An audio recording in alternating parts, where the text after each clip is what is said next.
All right, we are live. So good evening, everyone. Welcome to the Wednesday, September 3rd, 2025 Litchfield School Board meeting. The time is now 5:30. I'm going to call the meeting to order and begin with the pledge.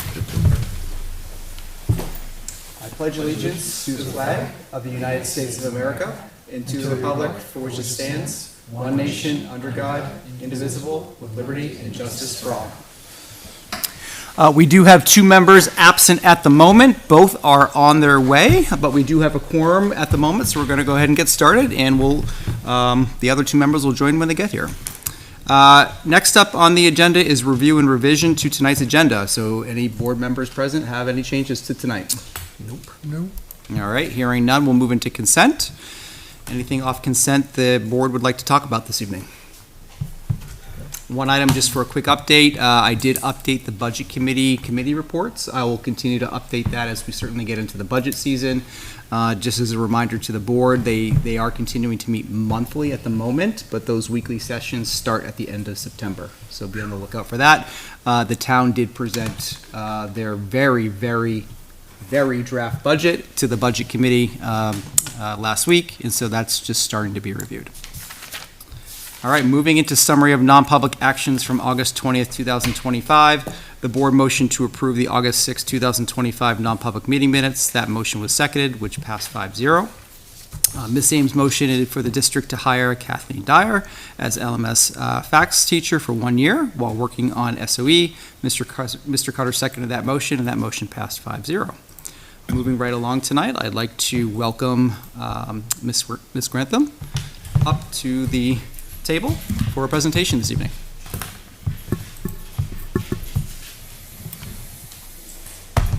Jen, do you want either of these links up? You can if you need to. I think we're going to do more talking than we are. More talking than showing. I will wait then. Hi, everyone. Welcome. Hello there. Start of the school year going first. It's been awesome. All right. The vibe has been super positive. The kids are excited and in classes. It's been a great start to the school year. We're really happy with the collection we have. Everybody's gotten a lot taller over the summer. It's amazing to see when they come in. You see, how much you eat over the summer? Because you're about 6 inches taller than you were when we left you in June. So it's good to see. I brought with me tonight Michelle Stover and Hannah Peterson. Michelle's our 7th grade science teacher. Hannah is our sustainability teacher for 6th and 7th grade this year. And if you remember last year, just talking about budget season, last year when we were talking about budget season, we had a hydroponic garden that we had proposed to purchase for the sustainability class to grow some lettuce.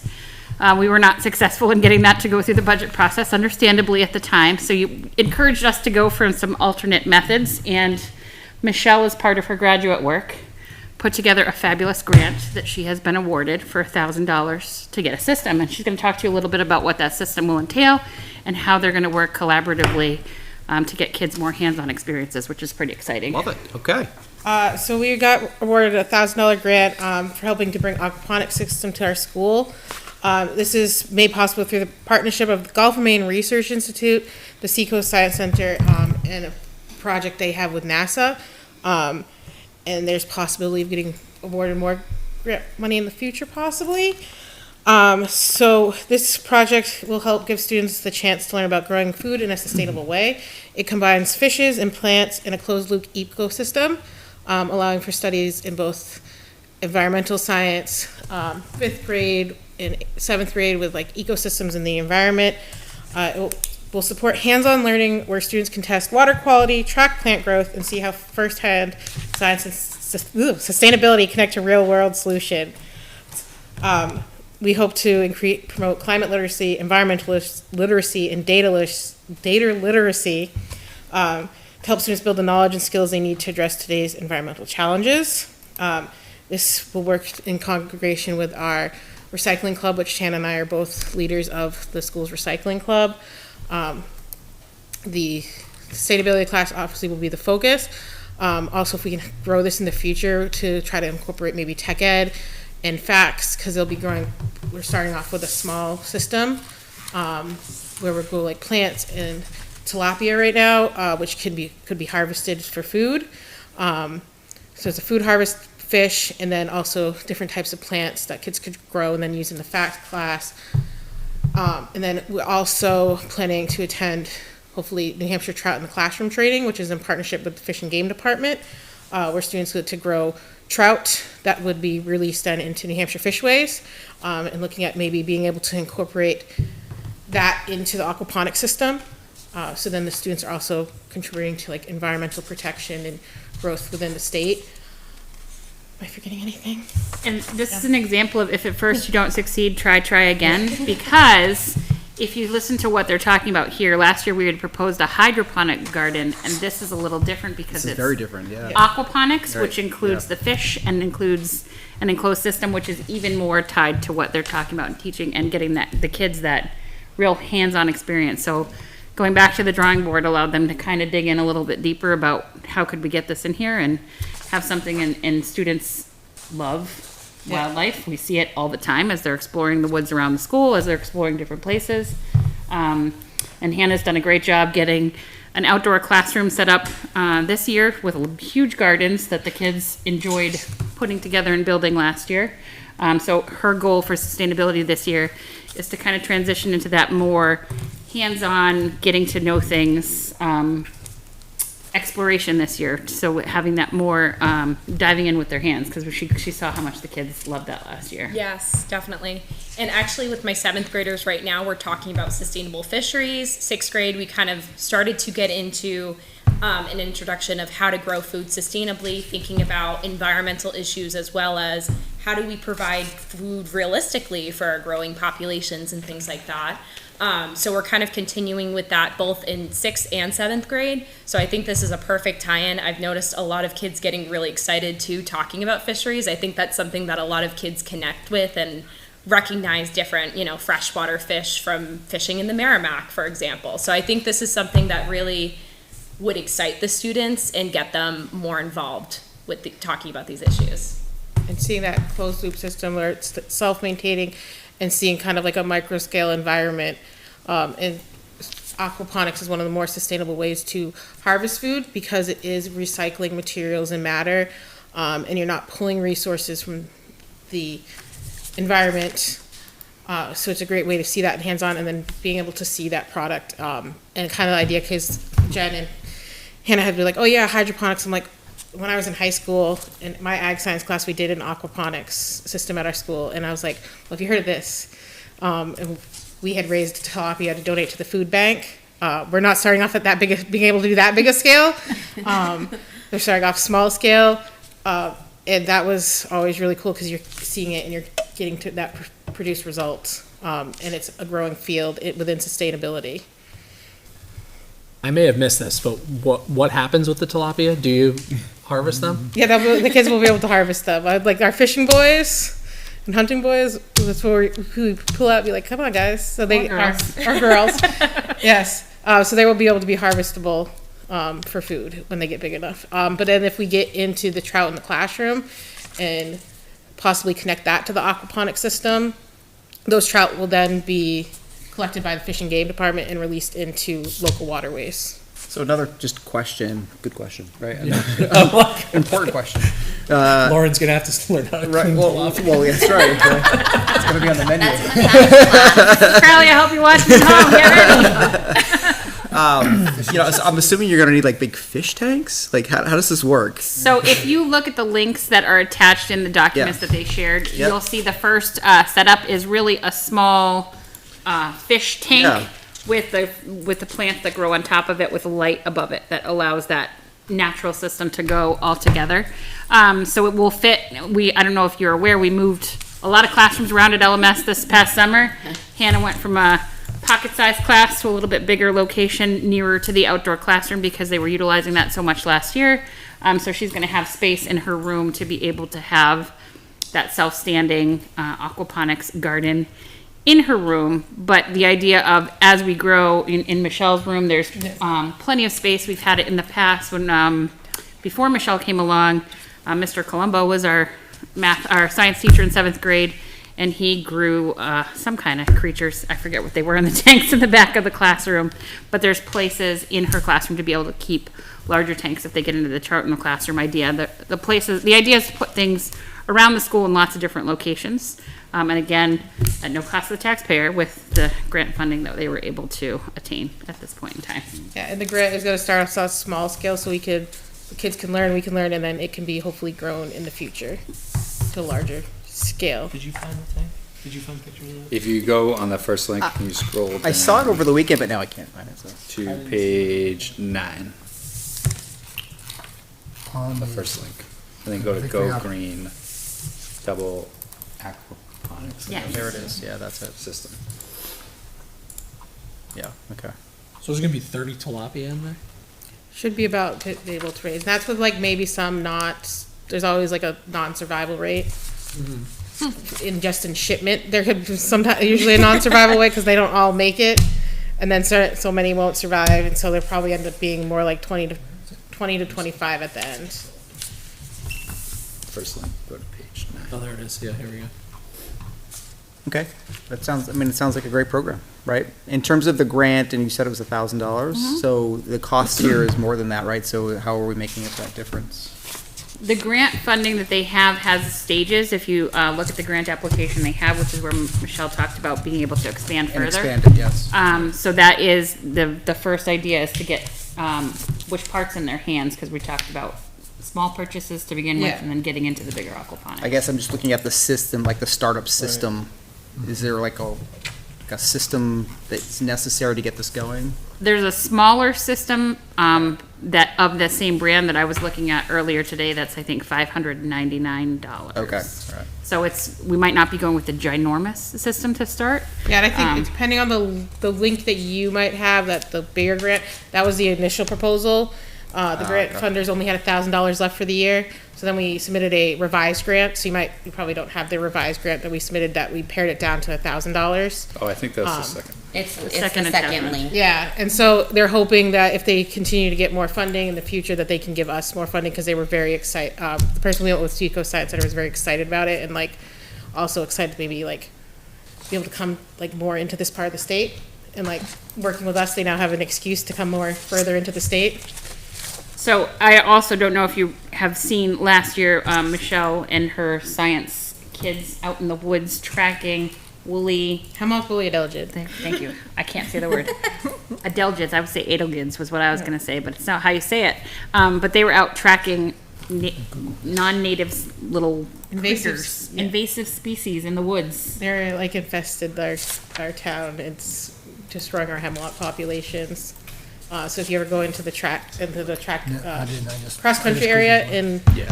the trees, and you see the the hemlock second link. trees, and the reason they don't have so many pine needles is because of the Second hemlock woolly link on the adelgid. first- in the And this time of year, if you look under the hemlock leaf, you'll see these like little fuzzy white balls, and that's an invasive species that was brought over, and is kind of currently decimating our hemlock forests. And they were tracking it for the southern. In partnership with the Gulf of Maine Research Institute, and then the students collect the data, and then the Gulf of Maine Research Institute sends it to forest biologists in both New Hampshire and Maine, so who are studying the invasive species and tracking how it's spreading and how climate change is affecting the spread of the species. Okay.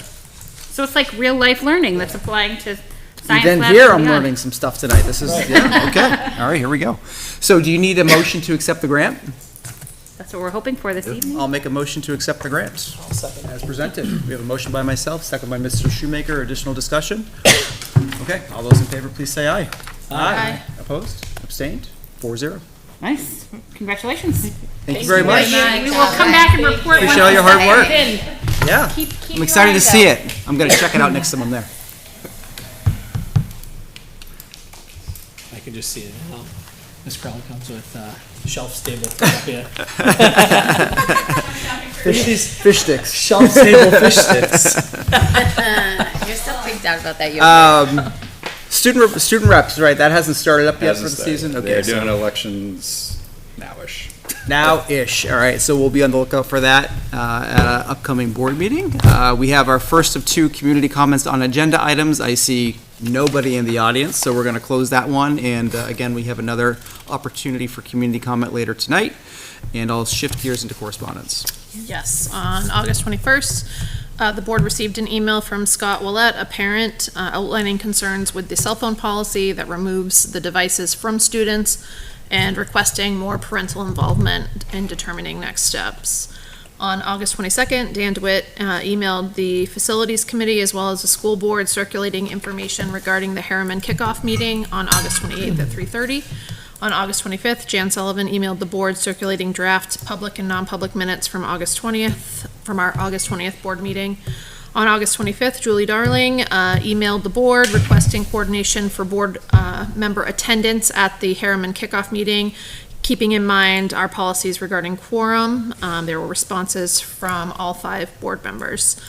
On August 26th, the superintendent emailed the board circulating a draft technical advisory from the DOE regarding the cell phone policy, in which it does state that phones, even when turned off, should not be carried by students. I'm sure we'll hear more about that tonight at some point, maybe.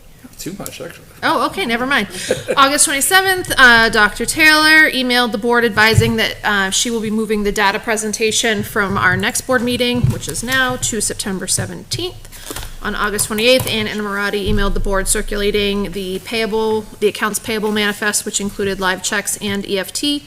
On August 29th, Julie Darling emailed the board circulating the Harriman presentation from the day before. On August 29th, Julie Darling emailed the board circulating the construction manager RFP examples from Harriman to the board. On August 30th, Renee Burgess emailed the board circulating the draft September 3rd, 2025 board agenda, and there was a response from Mr. Cutter.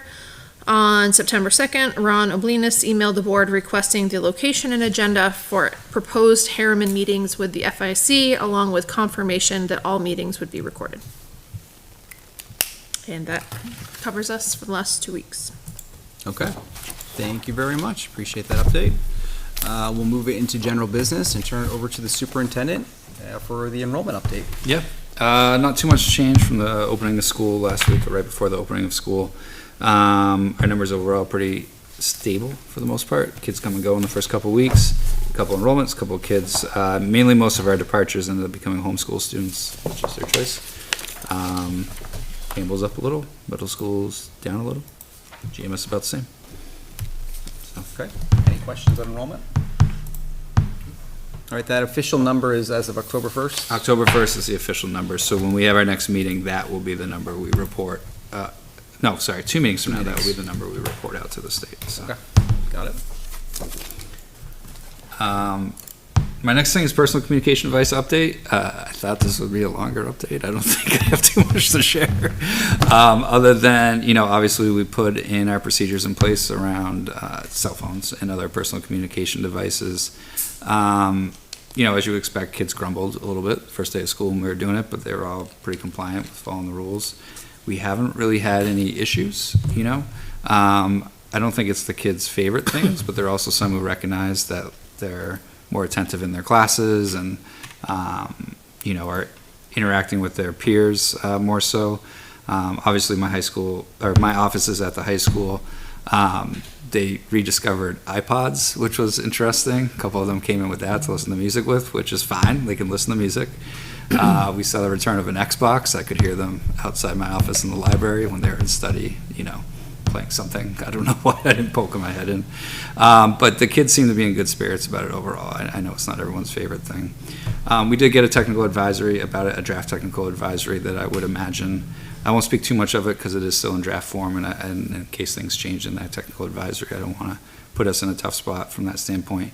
But it is supportive. I think the state, the intent of the law is to really limit kids' ability to access their devices during the day and really maybe not be in possession of them is how that technical advisory is read. Whether it stays that way, we'll see. Like I said, it's in a draft form. The state's receiving feedback from different districts on how they're implementing the law and everything. We submitted our feedback on what we did and everything, so we'll see where that kind of takes us. But, day 6 of the school year?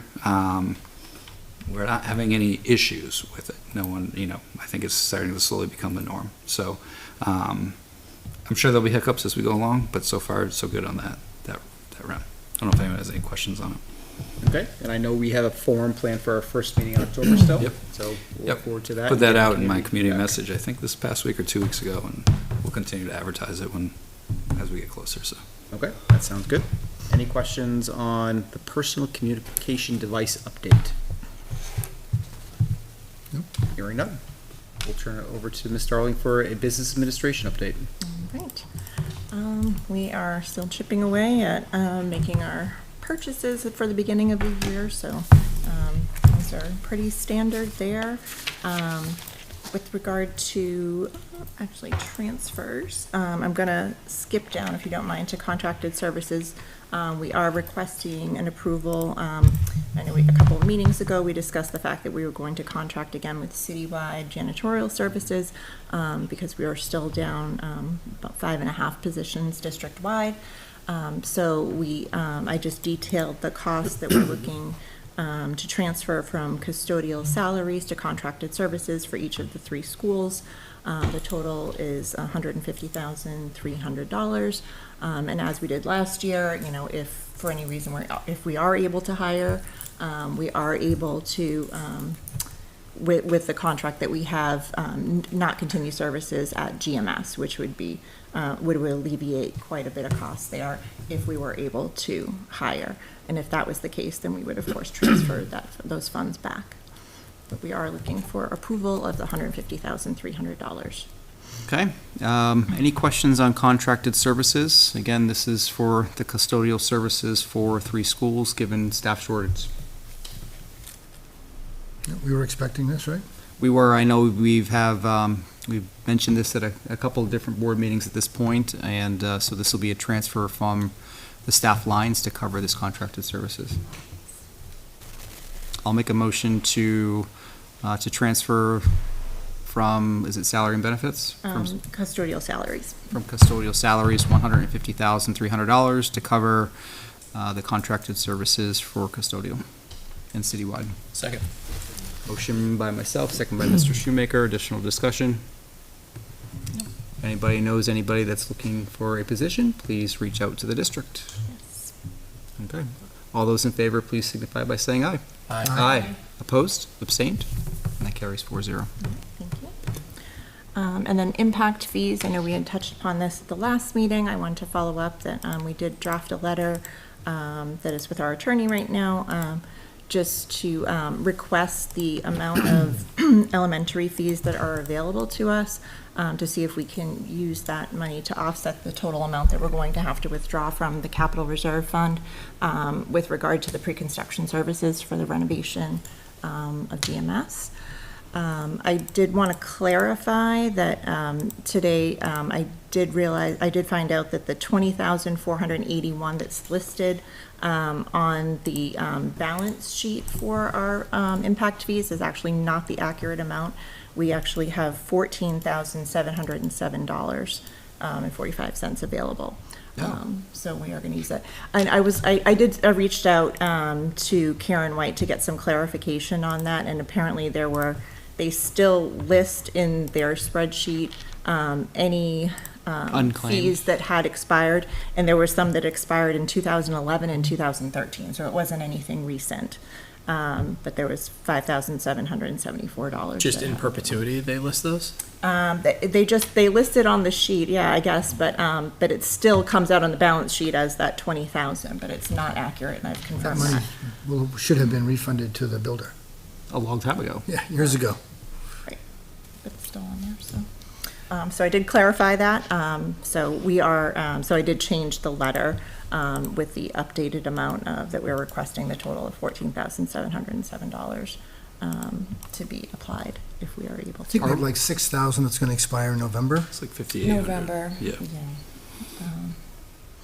So we do want to go ahead and use those. So I am asking for approval for us to send this letter, once reviewed by our attorney, to the Board of Selectmen so that we can request the approval of the. Before doing that, I know we the Budget Committee asked the question. It was a really good question the other night.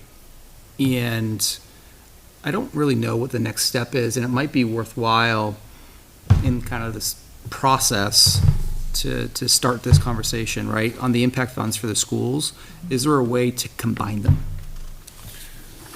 Not Yes. current, well, eventually. Eventually, yeah. Not currently. I think next year they start being all the school, one bucket, Yes. as opposed to 3 buckets. Why is it next year? And is that a Board of Selectmen decision? I think it's a legislative session. legislative decision. I vaguely recall this being discussed. It may have been a selectman meeting where I think that, Heidi, you may know this. This is different than most other districts, right? Most other districts are just one pot, aren't they? I don't know. We had this conversation, I I swear. think it's different for different districts because there's certain, for example, previous district, because of who could attend the schools, like Bow and Dunbarton could attend the high school, there were certain restrictions on what money went to that school versus the other schools, you know? So I think every district, as we're learning through other things we're looking at, is unique upon itself and how it does stuff. We can probably find But- out So from can we, NRPC. as a up part at of this that. process, can Yeah. we reach out to Ms. Kleiner, right, and just Yeah. get some direction on what that is? Because I'd be really interested in pursuing next steps on combining these. Yeah. As we think about longer-term, bigger-scale projects, Yeah. it would be helpful for us and for capital planning to have these combined. That's where we talked about it last, Yeah, we did right? talk And about it we the talked last about time. exactly this, is trying to figure out a way to combine them all into the same pot of money. Was that the sentiment of the budget committee as well? It was, yeah, it's Oh, actually, that's it was great. actually a conversation with the budget committee, yeah. yeah. I know that this conversation came up sometime in the last year. I just can't remember which meeting. We I was actually talked watching. about it in the spirit of, hey, we know there's a parking lot coming up at LMS. Wouldn't it be great to have some of this Yeah. money set aside for that type of Right. project, if we could, right? Right. If that, because it's an expansion of services, right? I don't know. Yeah, I feel like it came up as part of the capital improvement plan when we were having Yep. those Yep, it's conversations. still on there, There. but there's a question about is the parking lot an expansion of That's services? it, right? So just like the legality of Yeah. it, right, is to be determined, but I don't yes. remember exactly what Kim said, but there's another meeting think coming it's up, okay. and I I think think Jay the- Mancara will You be build there. the egress and other things like Right. that, you know, as a part of that project. I think And there's, because the parking lot's on the capital plan, We can we can can use use it it, yeah, I think. if it meets the other requirements. so anyway, I think as a part of this process, it might be prudent of us to ask that question. Okay. Are you still in favor of a motion for this? The other question is I was surprised to see the amount as opposed to just the amount that's expiring. Are we really interested in draining the amount that's allocated for GMS? That's a good question. I mean, I think it's the will of, not to be cliche, the will of the board here, right? Like, we have that money expiring, it's 5,800. We're gonna spend money on, like, this is stuff for GMS. The project at GMS that we're circling is this renovation project, right? Do we just wanna take that impact fees money, all of it right now, and just put it towards this project, which we know we're doing?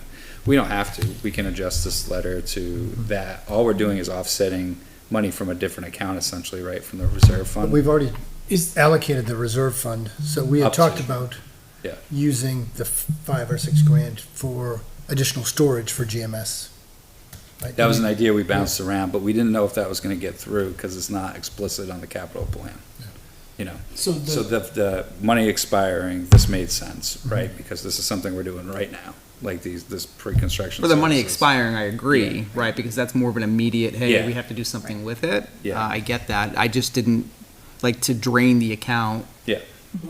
The middle school parking lot is on the capital improvement plan, Yes. so that would be something that we could pull from the capital improvement expendable trust fund then to, if we needed to. You could pull it from the other one, so. We can't pull it from this It's the one. building and building maintenance. and maintenance. So this one that we're pulling from, the up to 225, is explicitly for essentially new and or renovations to existing facilities, and we don't think the parking lot, that would qualify as a repair.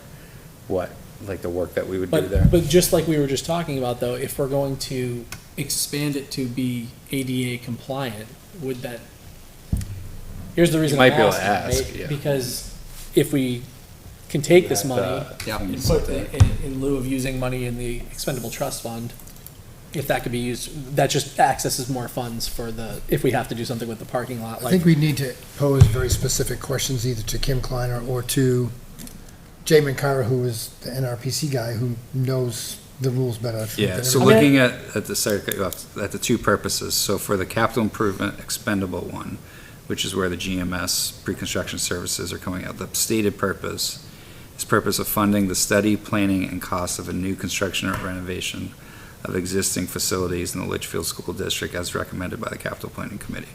So the question is, obviously GMS fits into that, right? Does the parking lot LMS, is that a renovation of existing facilities. I guess that's what we need the Yeah. answer to. The second part of that applies though, because it is recommended by the Correct, capital. yeah. Yeah, I mean, I guess the fact of the matter is we can always do another vote on this for the rest of the funds that aren't expiring. You could, we just have to submit another letter to the Board of Selectmen. Right. Right, so my view is I think we should just use the money that's expiring. Okay. Right, because we have other ticketed items that could be used for that impact fee purpose. That's my view. Heidi, what do you think? Yeah, I guess. I feel strongly. When does the rest of it expire? Just November is for this year. There's nothing else expiring. I think the other question, we saw a big increase over the past month in LMS and GMS for impact fees, but we did not see that in GMS. Do we know why that is? I'm not sure. No, Sorry, CHS LMS and went up. CHS, we did not see it in GMS, and the question is why? I don't know what that calculation is, if that's allocated based on, Point being What is is, it should based we expect more money coming into that account, right? So is there really a point to drain it? I can ask more about that as well. Well, at a minimum, Pearson sells, and then condos at the horse farm sell, more money will be coming in. What's the amount that is due to expire? $5,768.16. 16 cents. Okay, I'm gonna make I don't know that I need to make a motion, do I? I think the motion, you need to make an original motion to To send the letter. send a letter, so you can say a motion to send a letter for this amount. Okay, well, I'll make a motion to send the letter to the Board of Selectmen for the amount of $5,768.16, representing the soon-to-be expiring impact fee funds from GMS for the purpose of offsetting the cost for the GMS project. second. Motion by myself, second by Mr. Shoemaker. Does everyone agree with that motion? Aye. Okay, all those in favor, please say aye. Peter, Aye. Aye. Okay, Also an aye. opposed, abstained, 4-0. And then the last thing I just wanted to ask about was as we're preparing the budget for FY '27, if the school board had any requests that they would like included. Here we go, right? That's a good question. I don't know that we've put a lot of thought into it quite yet. At least I haven't. No, I want to take the time to go back and look through the list of items, what we didn't approve, back when we were looking at end of year funds, just to see what our needs were Golf cart? then, yeah. Maybe. Besides the golf cart, what our other needs are. I think there's a couple of things looking back, and this is your time to give us requests, but just in our head, ideas that are different than the standard, that there could be some benefit. We really want to look into this van idea, right? Because we think there's actually savings there, like for, transportation of the smaller teams, like Right. golf, right? Field trips, those type of things, where we're not doing a big bus request for that. So that's something we're seriously working on and looking at that. Those end of the year requests, I think the performing arts is where we want to look at a couple of things. There's some areas that we just need a little TLC. There's been some work done in there, but maybe some additional work. And then just continue to chip away at, repairs as they need to happen and stuff. Is there an issue with the softball uniforms at the middle school? There was issues with a set of uniforms last year. It may have been softball. I think we resolved it. That was basketball. Basketball. I do remember a uniform issue. I do remember we resolved it. Wasn't there a Then I GoFundMe or think something? we someone tried to said? put additional money into the budget. And We then- ended up trimming it at some point. But we then, I think, were able to, maybe it was through fundraising in the spring. Something happened in the spring where we got in a decent place. There was a with- donation received to Maybe that's what it somebody was, a privately donation sent in in a that, check yeah. for the purpose of the. But it's always an Uniforms. area of making sure that and Tony's trying to do a good job of getting everyone on a legit rotation with those uniforms and stuff, so. Okay, we're just talking about the upcoming budget process for the school, and if there's any top-of-mind items to consider from board perspective. as they start that process. I got nothing. I think I'm with Heidi. I think I'd like to go back and look at the list. All right, so give us a couple of weeks to kind of get into that. I'm actually just poking through my email, and it's going to take me a second to find it. I know earlier in the year, May-ish timeframe, the Budget Committee puts together their annual schedule for reviews. Within that schedule, they request the school budget by a certain date. Typically, that's in the late October timeframe. Yeah. I don't have that date in front of me at the moment, but it's generally that time period. Yeah. I'm sure they would be appreciative of sticking to that date, if we can. I'm fairly certain it's Lily's birthday, because when I saw the date, I was like, I know that date. Is it October 28th? It's October 29th. Okay, that's the date that's sticking in my head, so. So maybe I'm off by a day, but it's at least around her birthday. I know. Okay, all right.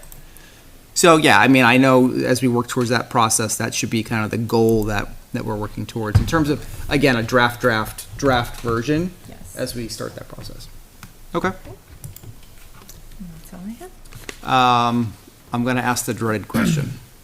The dreaded question. Solar. I was actually going to ask about that too, so Right. I'm glad you're asking, because Yeah. I saw it in a PPA payment that was lower than normal. Is that because I saw we're payments, producing? and I'm also curious Credits? on where we are with Kay. So the last I heard from her, she's, 2 weeks ago now, I believe, yes, it was just prior to the last meeting. There was really not much of an update, except that she still does not have any finalized, timeframes, because she's waiting on other people getting back to her with regard to. I feel like we're forgotten at this point. And I think it's time for us to have a meeting and really. So can we arrange that? Can we arrange a meeting, right? And Does it make sense to bring legal to that meeting? I think it does. Yeah. Right? I just feel like at this point, we're an afterthought, and it's time to escalate, and it's time to, like, Yes. we've already escalated, I know, 2 years ago. But man, we gotta finish this up. Absolutely. Okay. Any questions? I'd let her know that legal's coming too. Absolutely. I guess my question was more of a general, how is it going? Are we seeing the benefit that we expected? And I think that that's something that we also need to get more clarity from Kay on. She basically indicated that there was not going to be a change in what we're paying through the PPA and with the PPA in place at this point, which I was very surprised to hear, because I thought that that was what was supposed to happen once we flipped the switch. And we're clearly not seeing that in our bills, but there's not the. No, I details. wouldn't, I guess I agree with that statement, right? I agree with Kay's statement, right? Because if Yeah. we're in a fixed price contract, right, we Sure. should be paying the $97-ish thousand dollars Right. per that contract. Sure. And the idea behind that is that fixed price is lower, and it is, we already know this, it's significantly lower than the otherwise costs we would be paying for normal electricity for LMS, right? That's proven itself out already. Right. The question is more so, now that the array is live, how much energy is it actually producing compared to a standard Eversource bill? I think those would be good numbers to have for budgeting purposes and for the budget committee, and for the town, honestly. But as we go into budget season, to be able to answer those questions, I think Okay. would be helpful. All right, absolutely. Thank you. Sure.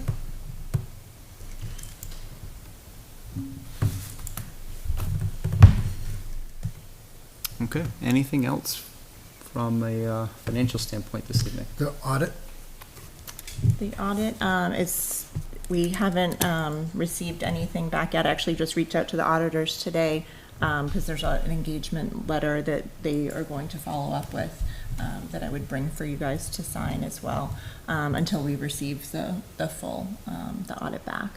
But there, I don't have anything so further. last meeting, right, we hadn't submitted yet, right? We were on an extension?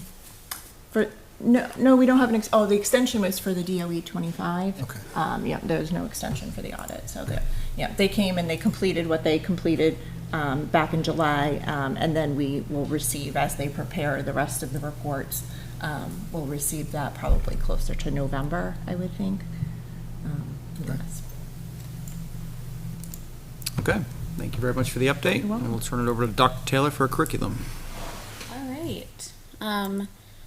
Been very busy in curriculum land, grant land.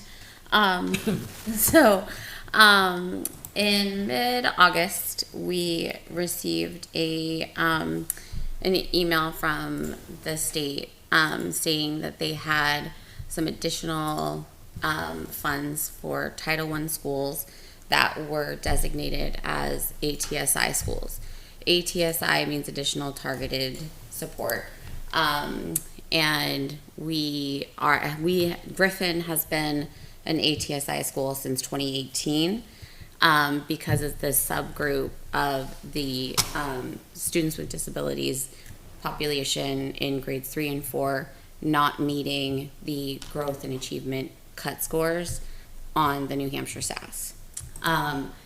This is a very, like, when you get an ATSI designation, you're like, oh, and then COVID hit. You are still responsible for an implementation of like an improvement plan, but it's all local control. Like, you decide how you're going to do it. COVID hit, and and then Dan was hired and he was working on it, and then Sarah and I started last year, and we saw that this designation was happening, so we were like, oh, okay, let's look at. So we had already put in, we did a master schedule for the elementary school this year. Every grade level has a win block, and then they're doing SAS modulars every quarter, and then the interim assessment to get acclimated and to also look at where students are at before the assessment within proficiency towards the standards. So the state is offering this grant that is a literacy grant to provide more evidence-based screeners in literacy. I know the screener they are using, it's Acadience, which is Dibbles Next. It's a very good screener, and it's a good opportunity for us to implement using state funds. So consulting with Sarah and Dan, and then I talked with Brian. We decided we're going to go in for this grant, so we go in for the grant, and then they have the implementation meeting afterwards. And the timeline, I've been working on this for several weeks now, and finally at 11 o'clock today, I got everything approved and done, and that's great. And it ended up, in order to do this the way we really want to do it, which is well and right, I used Title II funds and Title IV funds to get more stuff for implementation, so we can get all teachers training in data-driven instruction. So it's not just, here's this thing, it's here's how we look at data and all of that kind of stuff. So went more robust and in depth to make it more effective. So I was very excited at 11 o'clock today to see that we got approval in all of the activities for all of the grants, which was great. So we're hoping that by putting all of this effort in, we will be able to come off of that designation, because you get every 3 years they go through identifying each of the designations. So if we are still in this designation for next year, then we become CSI. So we're putting all of our efforts into it. But I looked it up today. Just so you know, 67 schools in this state are designated ATSI, and only 4 of them don't have the subgroup of students with disabilities, because obviously there's a reason that they're not meeting achievement cut scores, and we're doing everything we can for that population, and we're making it even better. But 67 schools have this designation, and only 4 don't have that subgroup on it. So that's the reason for that. But Sarah, can you just talk a little bit, Dr. talk a little bit about the actual raw number of kids we're looking at here?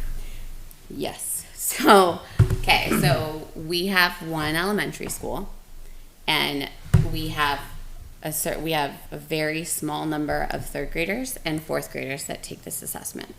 And of that group, they're looking at the special ed population. That is a very, very small subgroup. And we've had many meetings with the state trying to figure out the weighting and how they figure this out, because for districts like ours, it's nearly impossible to get off of the ATSI, because if one student in that subgroup opts out, which every family has the right to do, we fall below the 95% threshold for participation, which then every student thereafter counts as a 0 in achievement data. And that is not accurate data, right? Like, if you are counting somebody that didn't take the assessment as getting a 0, you're pulling our numbers way down. It's bad math. It's kind of like Power School. But then they're just giving you this, Right? It is. but then they're just giving you this All right, I had to. designation and saying, go self-regulate on how you're gonna fix it, right? Correct. So So it's then, kinda like- but then Challenging. it is Sarah's very doing a good job. challenging, but we have put in for this year some really good, like, best practice things. Like, now we have every grade level, the subject. So if you're in second grade and teaching math, every teacher is teaching math at that same time. So we are making more efficient use of our human resources, because we can flood the grade level during that time to provide support for math, and then also have teachers doing like some tier 2 within that block, plus having win blocks in every single grade level, which they didn't have before. So this is actually it all ties in really nicely. And the reason I was so excited about this one is that everybody can get this training on data-driven instruction, using data in your instruction and grouping kids. And that's going to help when we're looking at win time. Like, okay, here's my data.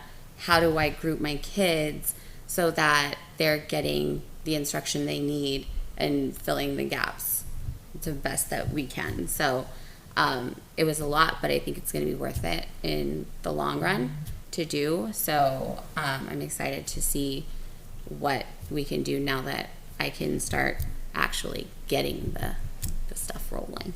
Is there a dollar value associated with the grant? Yes, so the state gave us $10,000 for this ATSI grant. It costs to do it right. It was just under 23, but we had the grant funds to cover it. Correct. So it cost the district nothing. It's just using our grant funds effectively, which is always what I strive to do. What does CSI mean? Sorry. CSI Joking is about- That's not what I know we're now a crime CSI to scene. mean. yeah, CSI is not. Yeah, now I forget what it. It's actually something that we're stands at for. risk of becoming if we stay so ATSI for one more year. Is that If we do not come off of it this year, it's comprehensive support and improvement. They've changed it from CINI, DINI, like. So I made sure I had it pulled up so I could tell you. So that is.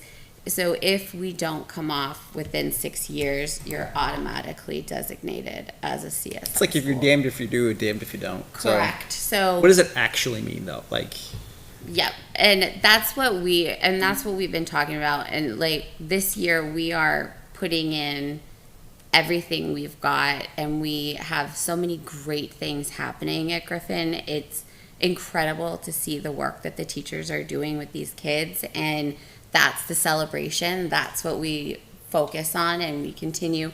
Obviously there's improvements anywhere, right, with whatever we do, but when we're looking at a designation like this, a CSI means that the state will come in and kind of take more control. But that's where, if that does happen, I'll be happy to have really great conversations with what else would you like us to do, because we've got a very, very small subgroup of this designation. This is a process issue. Yeah. Yeah, absolutely. Part of the calculation, I think, because this is it's a lot of work. It's a lot of work for the Sarahs. It's going to be some good work for our elementary staff and everything like that. Is like this is being recommended by the state as for exact that purposes. We're doing everything you want us to do. Like in the event we would become a CSI school, they would come and be like, "Well, have you done Dibbles yet?" "Yep, we did the grant last year, and we're still here. You know, like what do you want us to do next?" So Right. like, Here's everything. here's all the Got it. evidence. We did exactly what you said, Yep. but we're dealing with a population of kids that it's really hard because of that, threshold that we're dealing with, And just the the opt-outs. mathematics, the statistics. Is there of it. any point in trying to have that, I don't want to say the math changed, but have them recognize that the opt-outs? Oh, I- we try. We yeah, talk, people do. I I go mean- to the data and accountability meeting every year.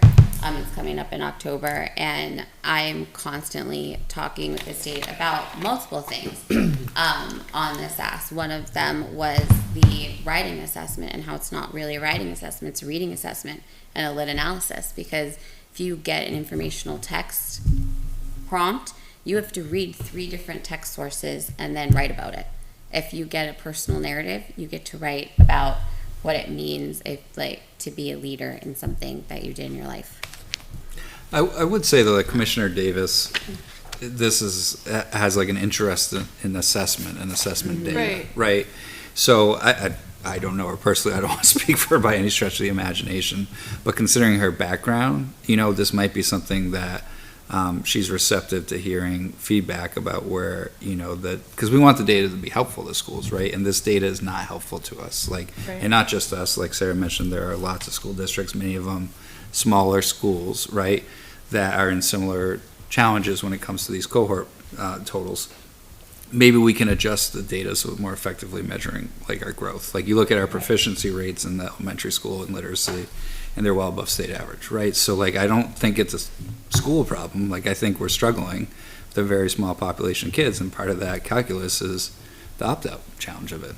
Right. And when you look at, like when I was looking at the list and you see 67, so 63 of the 67 schools that are designated with ATSI status has that subgroup on there.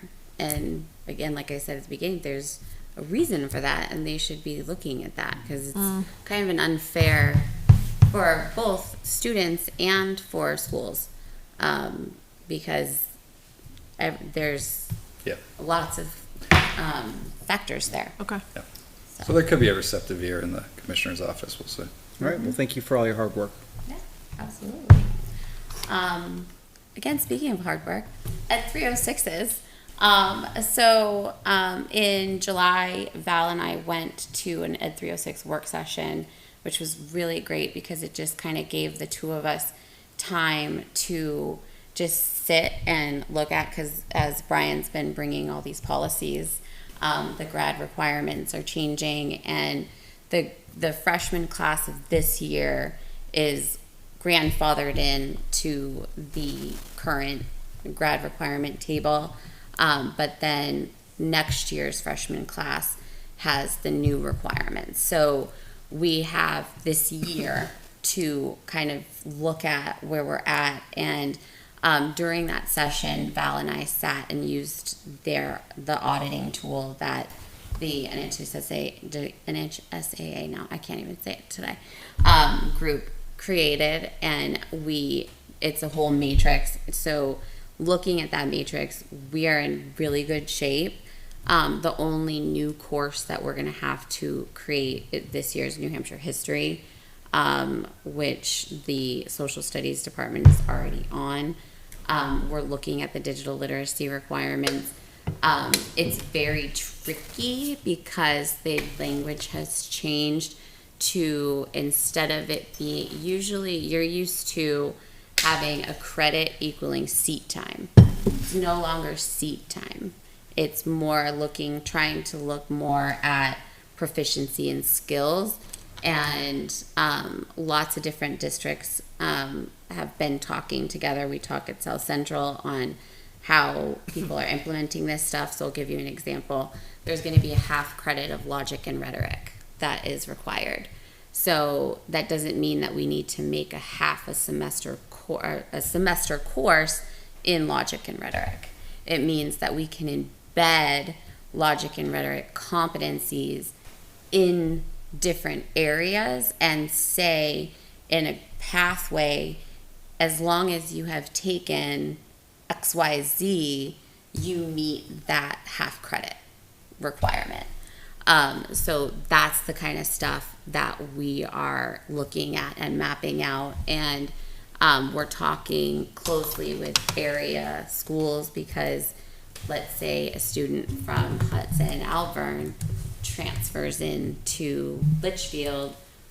Well, what's your logic and rhetoric requirement versus ours? So it gets a little bit tricky, but we're trying to stay like aligned a little bit in that, but we have this year to kind of map out where we are. So we're actually, after that session, Val and I kind of went, oh, we're in a lot better shape than we thought we were, which was really great. So we're hard at work on that. And then I still have, I'm doing work with the elementary and middle because some math and literacy requirements changed as well. So we're looking at those and making sure that we're going to be, everything is A-okay, meeting the requirements by 2026. Fantastic. Yeah. Okay, any questions? Thank you for the update. All right, you're welcome. Appreciate again all your hard work there. Yeah, absolutely.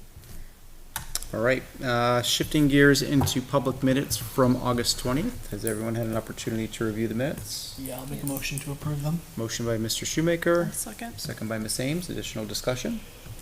All those in favor, please say aye. Aye. Opposed? Abstained? 4-0. And here we go. Policies. I love policies. We have nothing for a first read tonight. Nope, I gave you a gave We're break. going into second read. Gave you a break. A general thing, just before we get into each individually, you asked to take out the middle school credit one, so that one is removed from this list. Just want to make that note as we go through. So if you don't see that one from last time, that's why. And we talked about a couple of small tweaks, like last meeting, those were updated in here. So however you want to tackle them. So I know these are second read policies. We did talk about these at our August 20th meeting. Does the board want to go through these one by one? No. We haven't heard any, Can I get a heck no? Fire away. I don't think there's been any public comment or any concern raised by anyone, so I think, I'm comfortable moving forward with these being approved as a second read. I'm happy to make the motion. Okay, go for it. I'm gonna do all of them, All just of to it. be clear. Are you So, okay with that, Mr. I am. Quincy? Okay. I would like to make a motion to approve the following policies for a second read, which is policy IHBH, IHBI, IJ, IK, IKF, IHB, IMAH, IMBA, JIC, JLCK, IHCA, IKB, JLIA. Okay, we have a motion. That covers them all. Is there a second? I'll second it. Second by Mr. Plansky. Additional discussion. Do you want to repeat the motion? No, thank you. All those in favor, please say aye. Aye. Opposed? Abstained? 4-0. Thank you again for all the hard work there as well. I know it's a lot to get through these policies. I've been there, right? Yeah, it's I fun. do enjoy it. I do want to make a motion, if the board is comfortable, now that we have these policies in place, Yep. to rescind policy IKFA and policy IMBC, as the requirements of those policies are now encompassed as part of the policies we just approved. Perfect. Motion, Second? second by Mr. Plansky. All those in favor, please say aye. Aye. Aye. That carries 4-0. And you get a break from policy for a week. All right, moving right along. We're into GMS and the Harriman presentation timelines. Yeah, so the first link here is just the entire presentation that they gave to kind of the team that met with them last Thursday. It was a good meeting. A little over 2 hours. It was great. They answered a lot of questions. People had questions, but mainly it was to go over the process. And what I want to pull out from their big presentation is that second link, the timeline. That kind of maps out getting to us to a March vote. So we had a kickoff meeting on the 28th. Earlier today, I have not talked to Dan, so I don't know how the meeting went because we were in a different meeting, but Harriman came in to meet with the GMS staff today to go over that project with them and see where they're at with everything and their ideas and thoughts on everything kind of going. They'll follow up with other staff personnel too throughout the district over the next week or two. And then kind of get going in all of it. We've been sending them information from the district office, previous reports, hence the blueprints I was trying to dig out yesterday or today, whenever that was, and almost killed myself falling off a chair. And other things that we're kind of sending along to them to kind of get this in motion. I know there's a question from the correspondence about the biweekly meetings. So those biweekly meetings are with the district team. There are separate FIC meetings. Those are part of the FIC schedule and the calendar. But when you see on this timeline, the Thursday bi-weekly meetings, that's with the district team, which is myself and Julie, and we've asked board participation, so, up to 2 board members, and we've asked for FIC participation, and we had, I think, 3 FIC members there the other day. But those are our meetings, the district's meeting with Harriman, just to clarify that. The FIC meetings will be following the normal FIC procedures where, we post them and there's an agenda and we record them and they're on TV. Those will be about once a month when we do those with Harriman and stuff. So, and then the board, when you want to meet with them whenever you want, we can make that request and they can come meet with the board as well. Harriman would like to do a kind of public forum to introduce themselves and to talk to the community. We're looking at dates. The date I want to throw out there is October 7th. It is a Tuesday as a potential date that seemed to work with our school calendars when we looked at activities going on throughout the district and different meetings and looking at the town schedule. So we're kind of circling that date that works for Harriman as well. That would be, again, for them to talk to the community face to face and kind of go over who they are and talk about the process from their point of view and everything. And then we're just kind of off and running. We'll give updates. This will probably be a recurring agenda item. Obviously, every meeting in old business is an update on where we're at with the whole process. Questions? I know I have a few, but I'll open it up to the board first. I look at this and I see 2 months of analysis and just reviews, which I get it. They're a new firm that we're engaging with, but we've done a lot of this work. Yep. Right. And I also just heard October 7th for a community forum and that type of thing. We've had these forums before. They've been very low turnout. Right. So just setting that stage. Yep. Right. So is there value in doing that? I'm just throwing that out there. The community, in my mind, the community already knows this, right? The community knows this is coming. Yeah. I think the value is they're not just going to tackle it on just the forum. They're talking about a multi-tiered approach of getting information out. I think the important piece of it is we want to get information out as early as possible so people don't feel like in March we just dreamt something up 2 weeks earlier. I get it. A community forum though, with nobody showing up, is not the way to do it. I don't know what the answer is. It's just one. I mean, they have multiple other ways of doing that, but this is the one that they need to plan for logistics. The rest of it is, smaller scale in terms of ability to plan it. So, I think with the public forum, if it's a dud, it's a dud. We did it. We said we did it. It's new. I understand for all of you, it's not new. It is new for us. I wouldn't mind trying it out and sitting through it and see how it goes. And if it's very low stake, or not low stakes, but low participation, then it's low participation. They know that. They know that's not an avenue maybe to present information, and then we'll know that as well. But what I'm hoping is we provided them a lot of information on all the work that's been done. We went through, the FIC folder and shared very specific tons of documents with them. So I don't know if there's a ton of new information they're pulling out from any of this that's not already included. And even in their presentations to us, they're quoting back to us the surveys we've done. They're quoting back to us the on-site insight report, their own report that they did way back, 20 years ago, so. they, I think, have a good handle on information, but I think with the public forum, they also want to just show who they are, you know? I think that's part of what they're trying to achieve with it, so. I get it's gonna be, Yeah. we can have it, we can arrange for it to be recorded, hopefully, right? And so Yeah.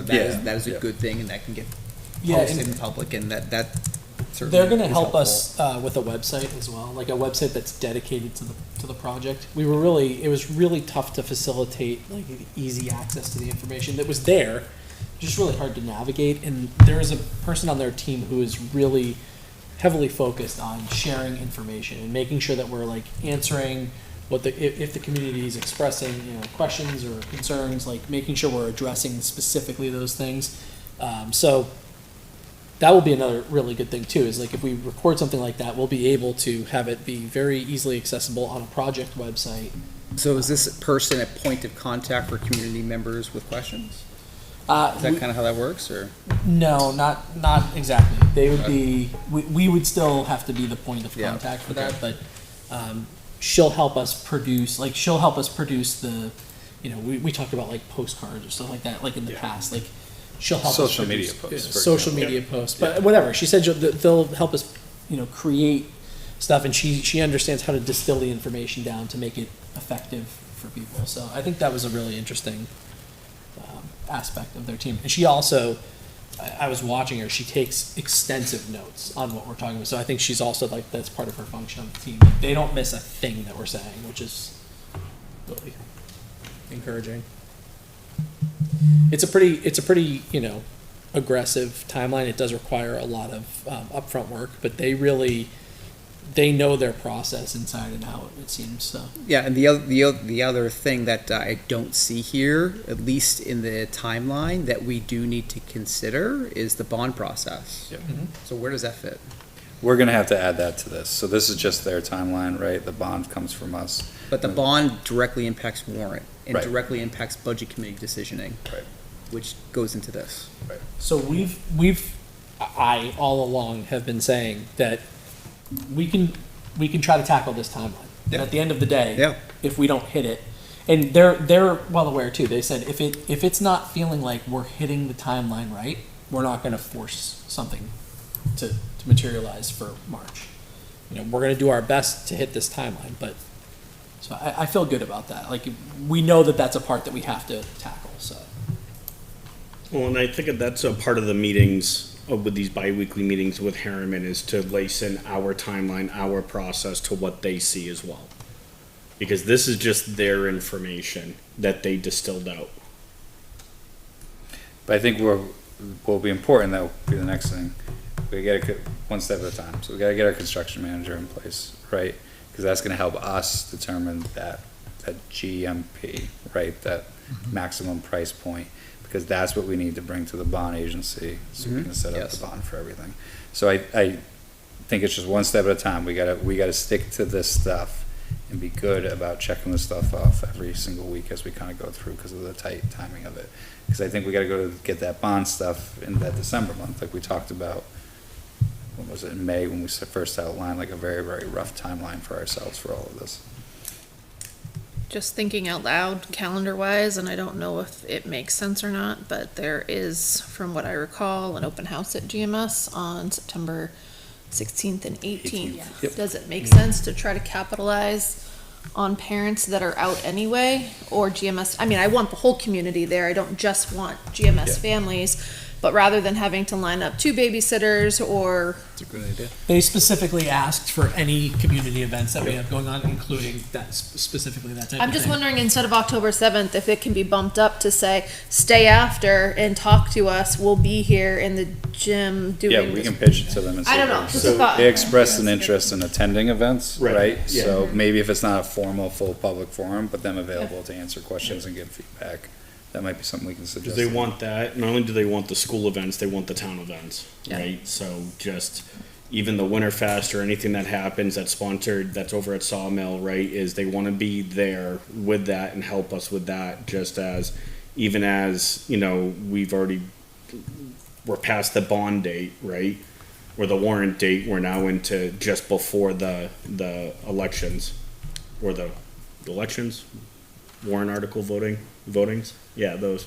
It's been a long day. How much time do we need to get the bond resolved? Well, that's it. I mean, we're gonna have to we're gonna have to go to a bond bank. Yeah. Right, and then select a viable Bond rep or option. something, right? We had bond council last Bond time. council, right? I mean, it's gonna take some time. gonna take some time. Yeah, we don't know who else is going for bond, I'm assuming. I would think We're 6 gonna- weeks plus meetings, right, for the board to decide on this. I would say it's gonna take us 2 or 3 meetings probably to work through that cycle. And then when does a warrant article have to be ready to be put on the ballot? How much in Well, so advance the of that? budget committee is gonna wanna start to review warrant articles in the mid-December, I think it's on their timeline, but I think it's the mid-December timeframe-ish, Yeah, it's around that. right? And then I think they vote on those warrant articles. If not in December, then it's very early It's in January. January. That's when Early we voted January, last year. yeah. I remember Again, I don't that. have their calendar in front of me. It's gonna be tight. Yeah, It's but gonna I be mean, if tight. you look, they, Yeah, and if it's not there, it's not there, Right. you know, but, yeah, I think, I mean, they're great questions, but I think we just have to kind of start the process. I mean, it's good to pay attention to that. We know that we have to do that, but Yeah. if you look at their timeline is taking us through December 17th. yeah, I think once we start seeing the scope of their options, or, you know, look at the options, we can start figuring out that price point so we can get going on the bonds. Like, that's critical, right? Like, and if they're coming to us with options and they don't feel good about it, or our CM doesn't feel good about it, like, that's gonna change the conversation quite a bit, right? Like, we'll see. Or someone can just win Powerball tonight and buy us a school, that would be great. Well, I've said it before, if I win all of it by myself. And you develop a 501c3 that I can hide some money in, I will pay for these. Yeah, it looks like, I'm looking at, I think it's a draft version, but the warrant article voting was January 8th. Yeah. So, yeah. And it was October 29th Last year or this year? this year. It's a big day. I turned 9 once. You know, the good thing though is we're not starting with 9 options, right? Like, we don't have to go through community forums to like talk about like how everyone feels about, you know, all those things. Like, they're working off of a lot of established work already, so. I think Yeah. We stand a chance. Well, I hope it's more than a chance. Me too. Right. I just, like, I don't want to see a lot of fluff in this, right? We don't have time for that. It needs to be outcome driven. So. Yep. Okay. Speaking of outcomes, we'd like to get going on the construct. Do you have any preference on these these are 3 examples. You don't have to necessarily pick one, but if there's one that jumps out to you, like, we really like that format, they're all I don't have similar a but preference. different. So, They're all, yeah. we can work with The getting third that one out. is really long, Yeah, but I think it had a couple of good things in there with regard to if any savings that goes back to the town and all that sort of stuff. Yep. I thought the first one was sort of the most easily understood and most direct. Yep.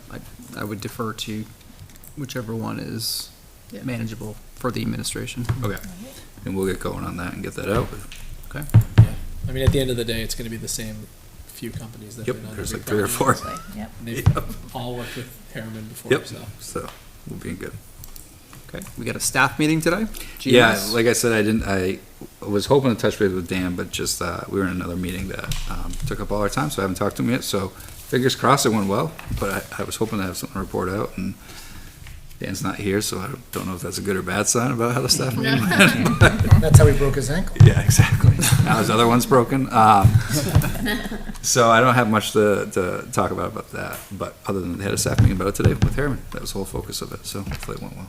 Okay, we'll shift into the manifest. So, the September 3rd, 2025 manifest, the board had, that's today, the board has a payroll of $364,228.84. We have 403B and NHR for $154,737.21. And we have 2 accounts payable, one for $407,818.02, and another accounts payable for $88,539.02. And with that, we're right into our second community input this evening, moving right along.